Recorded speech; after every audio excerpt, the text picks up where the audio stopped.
Hello students, स्वागत है आपका हमारे चैनल पर। आज की क्लास में हम सीबीएसई क्लास 12 पॉलिटिकल साइंस के चैप्टर नंबर फर्स्ट का थर्ड पार्ट करने वाले हैं। इससे पहले हम ऑलरेडी इसके दो पार्ट कर चुके हैं जिसमें हमने इन टॉपिक्स को कवर किया है। अगर आपने वो वीडियोस नहीं देखी तो एक बार उन वीडियोस को जरूर देखें, तभी आपको आगे के टॉपिक समझ में आएंगे। आज जो हम टॉपिक करने वाले हैं उसका नाम है शीत युद्ध का दायरा और अंकटार। तो आज हम इन दोनों टॉपिक्स को कवर करेंगे। तो हम सबसे पहले वाले टॉपिक को शुरू करते हैं जिसका नाम है शीत युद्ध का दायरा। ठीक है, इसको हम इंग्लिश में बोलते हैं arena of cold war. Arena of cold war. तो आइए समझते हैं शीत युद्ध का दायरा होता क्या है। शीत युद्ध का दायरा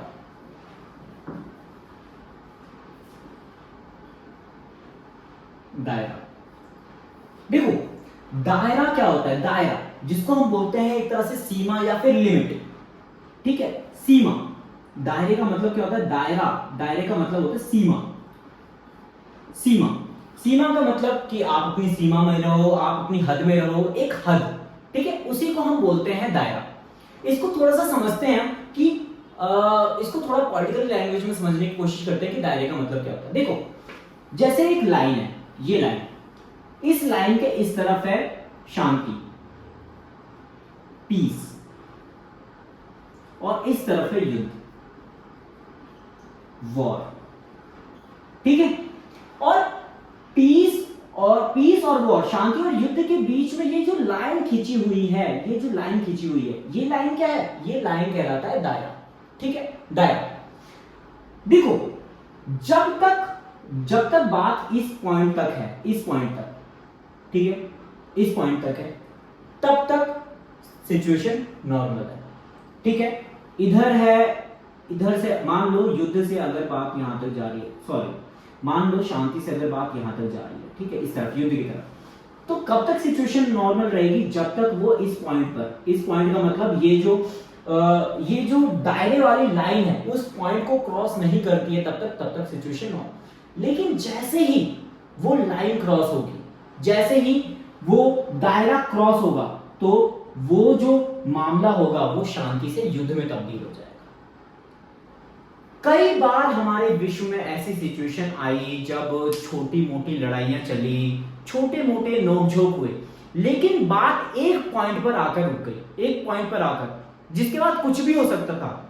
हमने एग्जांपल देखा ना वो क्यूबा मिसाइल संकट वाला, कि क्यूबा मिसाइल संकट किस तरीके से एक पॉइंट पर आकर रुक गया। जब पूरे विश्व को लगने लगा कि अब थर्ड वर्ल्ड वॉर होके रहेगा, उस टाइम पर आकर, एक पॉइंट पर आकर वो युद्ध रुक गया। इसे ही हम शीत युद्ध का दायरा कहते हैं। अब ये शीत युद्ध का दायरे का क्वेश्चन आपका 2 नंबर में भी आ सकता है और 6 नंबर में भी। 6 नंबर का क्वेश्चन आने में चांसेस थोड़े कम है, लेकिन बाय चांस अगर आ जाए तो क्वेश्चन किस तरीके से आता है कि शीत युद्ध का दायरा किसे कहते हैं। 2 एग्जाम्पल के साथ समझाइए। तो शीत युद्ध का दायरा, आप डेफिनेशन जो आपको नोट्स प्रोवाइड किए जाएंगे उसमें आपको एक प्रॉपर डेफिनेशन मिल जाएगी।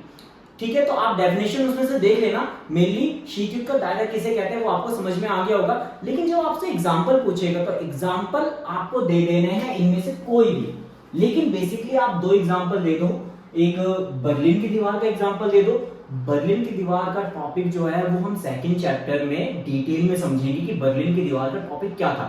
ठीक है, और क्यूबा मिसाइल संकट वाला एक टॉपिक दे दो जो हमने ऑलरेडी कर चुके हैं।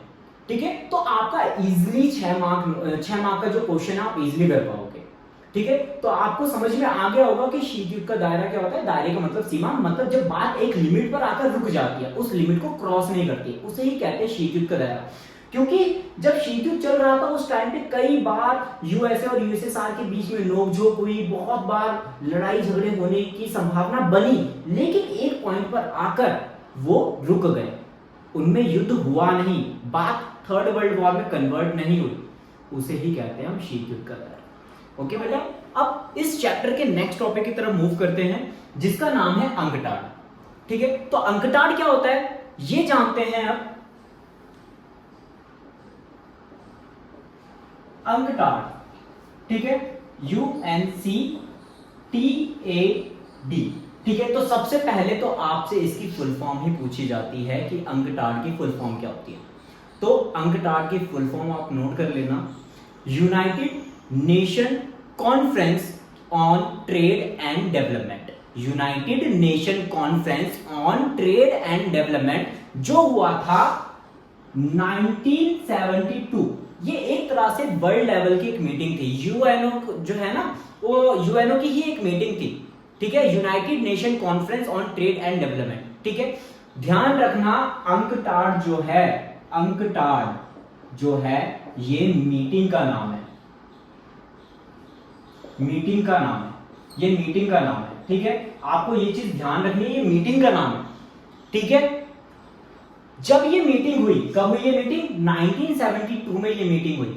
और ये इस मीटिंग को करने का उद्देश्य क्या था? इस मीटिंग को करने का उद्देश्य था कि जो अल्प विकसित देश थे, जो पिछड़े हुए देश थे, जो छोटे छोटे देश थे, कौन से देश? वो देश जिनका दोहन, जिनका शोषण बड़े देश कर रहे थे। बताया था ना अभी पिछले वाले वीडियो में हमने इसके ऊपर बात भी की थी हमने, कि जो छोटे देश थे उनका शोषण बड़ी महाशक्तियां करती थी। तो वो जो छोटे देश होते थे उनका दोहन बहुत ज्यादा हो रहा था, उनका एक्सप्लॉयटेशन बहुत ज्यादा हो रहा था।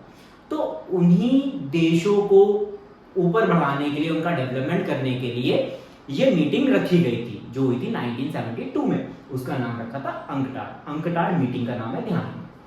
अब ये जो मीटिंग हुई, इस मीटिंग में एक रिपोर्ट तैयार की गई। उस रिपोर्ट का नाम क्या था? Towards a new trade policy for development, ठीक है। ये क्या था? ये रिपोर्ट का नाम था। अब बहुत सारे बच्चे इसी में कंफ्यूज हो जाते हैं कि भाई towards a new trade policy for development क्या था और अंकटाड था।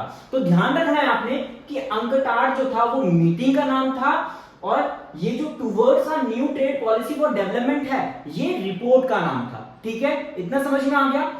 तो 1972 में जो ये मीटिंग हुई और जो ये रिपोर्ट पेश की गई, इस रिपोर्ट में क्या क्या बातें थी, ये क्वेश्चन आपसे पूछा जाता है। और ये क्वेश्चन आपका 4 नंबर से 6 नंबर में क्वेश्चन पूछा जाता है। तो आइए देखते हैं कि इस रिपोर्ट में क्या क्या बातें कही गई थी, ठीक है। तो सबसे पहली चीज जो इस रिपोर्ट में कही गई थी वो था संसाधनों पर नियंत्रण को लेकर, संसाधनों पर नियंत्रण। अब भाई किसका नियंत्रण होगा? यहां पर जो संसाधनों पर नियंत्रण की बात की गई है वो बात की गई है अल्प विकसित देश, जो छोटे देश हैं, ठीक है, जिनका शोषण हो रहा था। तो सबसे पहली जो रिपोर्ट में बात की गई वो की गई कि ये जो छोटे छोटे देश हैं और जो उनके संसाधनों का यूज बड़े देश कर रहे हैं, अब से ऐसा नहीं होगा। मींस बड़े देश जो होंगे वो छोटे देशों के संसाधन यूज नहीं करेंगे और छोटे देश खुद अपने संसाधनों का प्रयोग करेंगे ताकि वो अपना विकास खुद कर सके, उनको दूसरे के ऊपर डिपेंड होने की जरूरत ना पड़े, ठीक है। तो पहली चीज तो ये थी इस रिपोर्ट में। दूसरी चीज क्या थी? अंतरराष्ट्रीय बाजार तक पहुंच, अंतरराष्ट्रीय बाजार तक पहुंच।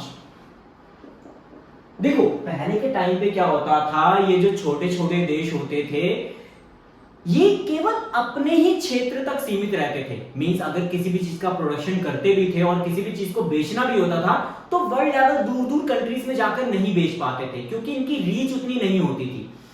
तो इस मीटिंग में ये तय किया गया कि ये जो छोटे देश है ये भी दूसरे देशों की तरह अनेक देशों में जाएंगे, दूर देशों में जाएंगे और अपना सामान बेच पाएंगे, ताकि दूसरे देशों में सामान बेचकर इनको ज्यादा प्रॉफिट हो सके। और जितना ज्यादा प्रॉफिट होगा उतना ज्यादा पैसा आएगा, और उतना ज्यादा अगर पैसा आएगा तो उतना ही ज्यादा उनका डेवलपमेंट हो पाएगा, ठीक है। तो आपको मेनली ये समझ में आ रहा होगा कि ये मीटिंग हुई क्यों थी, इतना समझ में आ गया? ओके। तो नेक्स्ट जो चीज इस रिपोर्ट के अंदर में लाई गई थी वो क्या था?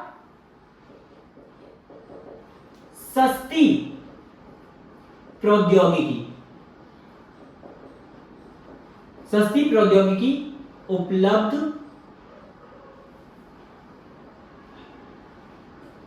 करवाना।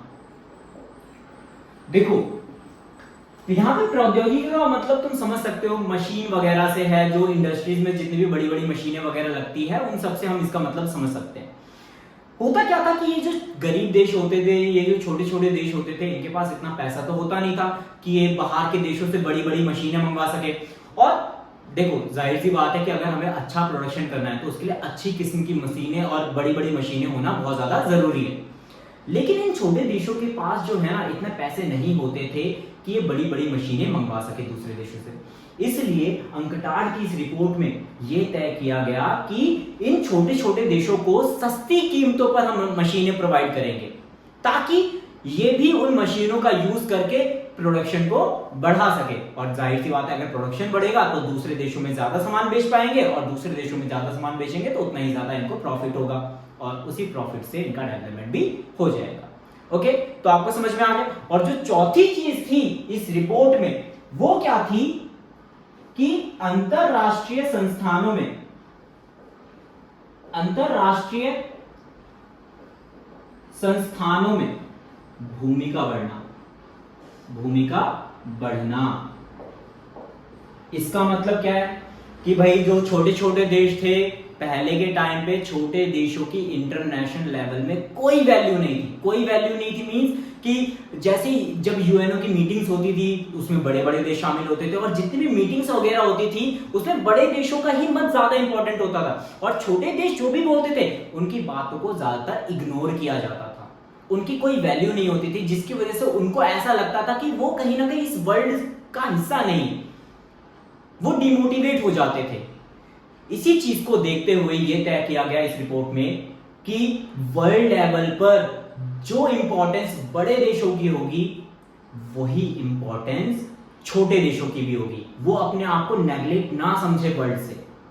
तो मेनली अंकटाड वाले टॉपिक में यही चीज थी। आई होप आपको ये टॉपिक अच्छे से समझ में आ गया होगा।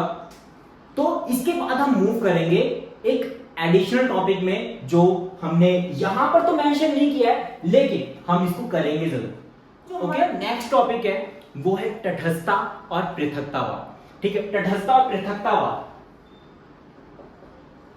तटस्थता और पृथकतावाद। देखो कहीं ना कहीं ये जो दोनों पॉइंट है, ठीक है, ये बहुत ज्यादा इंपॉर्टेंट नहीं है, लेकिन आपको पता होना चाहिए कि तटस्थता का मतलब क्या है और पृथकतावाद का मतलब क्या है। और जो आगे हम जो नैम वाला टॉपिक पढ़ेंगे ना, गुट निरपेक्षता, तब आपसे ये क्वेश्चन भी पूछा जाएगा कि क्या तटस्थता और पृथकतावाद गुट निरपेक्षता का ही रूप है।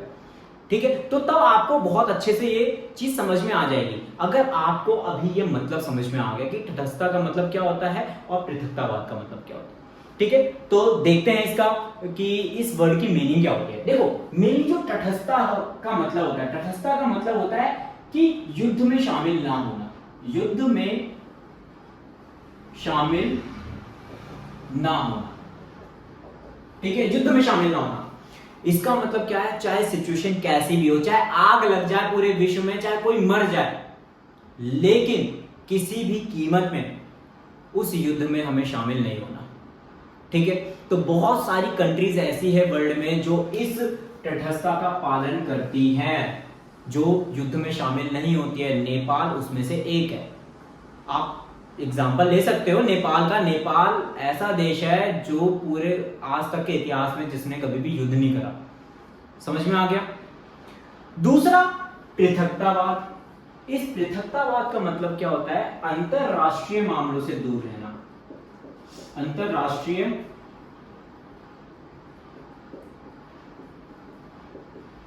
मामलों से दूर रहना। अंतरराष्ट्रीय मामलों का मतलब क्या है कि वर्ल्ड लेवल पर जितनी भी मीटिंग्स होंगी, यूएनओ की जितनी भी मीटिंग्स होगी, चाहे वो पर्यावरण से रिलेटेड मीटिंग हो, चाहे वो आतंकवाद से रिलेटेड मीटिंग हो, चाहे वो दो देशों के बीच के युद्ध की मीटिंग हो, चाहे कोई भी मीटिंग हो वर्ल्ड लेवल पर, किसी भी मीटिंग में कोई भी हिस्सा नहीं लेना। ठीक है, उसी को कहते हैं हम पृथकतावाद। ठीक है, तो ध्यान रखना है आपने कि तटस्थता और पृथकतावाद का मतलब क्या होता है। तटस्थता का मतलब होता है चाहे कुछ भी हो जाए युद्ध में शामिल नहीं होना है, और पृथकतावाद का मतलब क्या होता है कि कुछ भी हो जाए अंतरराष्ट्रीय मामलों में हमें हिस्सा नहीं लेना है, अंतरराष्ट्रीय मामलों से हमें दूर ही रहना है, बिल्कुल दरकिनार रहना है। ओके, समझ में आ गया। अब जब हम नैम वाला टॉपिक करेंगे, नैम वाला टॉपिक करेंगे जो हम नेक्स्ट क्लास में करेंगे, तो आपको और अच्छे से समझ में आ जाएगा। तब आपसे ये क्वेश्चन पूछा जाएगा, क्या नैम इन दोनों का ही एक रूप है? क्या नैम तटस्थता और पृथकतावाद एक ही चीज है? तो इसको हम नेक्स्ट वीडियो में समझेंगे। आई होप आपको ये जो वीडियो है वो समझ में आ गई होगी। हमने जितने भी टॉपिक्स अभी तक कवर किए हैं वो सभी आपको समझ में आ गया होगा। ठीक है, तो मिलते हैं नेक्स्ट वीडियो में एक नए टॉपिक के साथ जिसका नाम है गुण निरपेक्षता। हम देखेंगे अगले वीडियो में। ओके।